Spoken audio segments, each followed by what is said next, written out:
Hello, I'm Svitek, 360 Creative Coach, and in this episode, I want to give you a very practical tip to be able to start things. And it's called the 5-second rule, and it comes from Mel Robbins. In fact, there's a wonderful book called the 5-second rule that she wrote that you can read if you would like.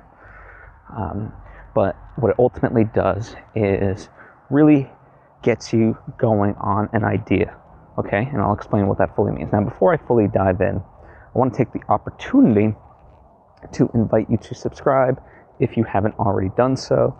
That way you get all the various lessons and episodes that I put out right when I put them out. Thank you if you just did, and appreciate you if you already were. So let's get into it. The 5-second rule. Ever have an idea that you want to do something, but then automatically you don't start to do it, and then your brain shuts off the idea? Like, I have a lot of friends that say they want to do something, but then when the opportunity is presented to them, they don't, right? And so this is a technique to help overcome that.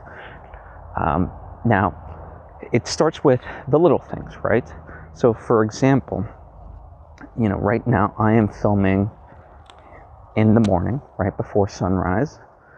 And I imagine, like you, I too sometimes hate getting up in the morning.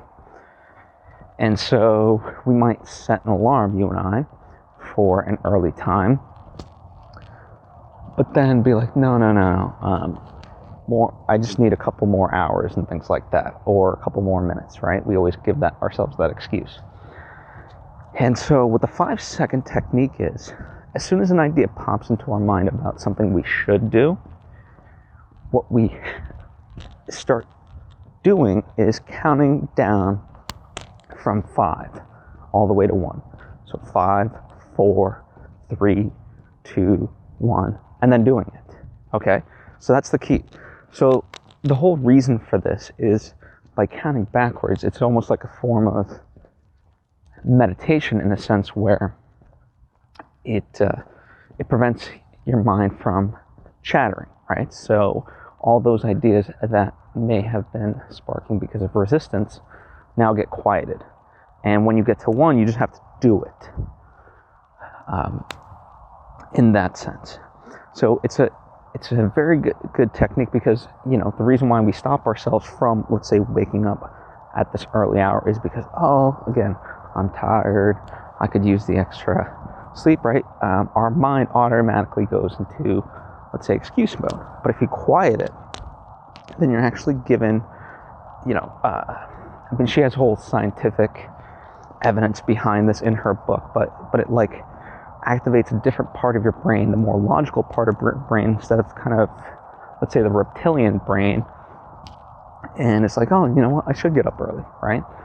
But you have to do so. The reason why it's from backwards is because it's almost like a countdown for like a rocket launch, right? So on 1, it triggers your brain to like, oh shit, I gotta go. So don't count up. And we're too used to counting up, right? Part of it is thinking. It's just like, shit, okay, 5, 4, 3, instead of 1, 2, 3, 4, 5, right? That's almost automatic for most of us. So that's the reason why it works, and this sort of habit is supposed to get you, it's going to change up your overall pattern. So whereas you might have not done certain things, and especially like, let's say, I'll do it tomorrow, right? Whenever you have that thought of, I'll do it tomorrow, instead of being like, no, just if you have the thought, do 5, 4, 3, 2, 1, and then do it, right? So it's designed to make you more productive, and as Stephen Pressfield would say in The War of Art, resistance is a bitch, right? Resistance with a capital R is everywhere. And so this is meant to quiet that resistance around you and spark you into action.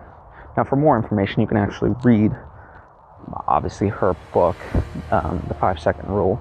I think it's a little bit, once you kind of get the 5-second rule within the first 2 to 3 chapters, I think you're good.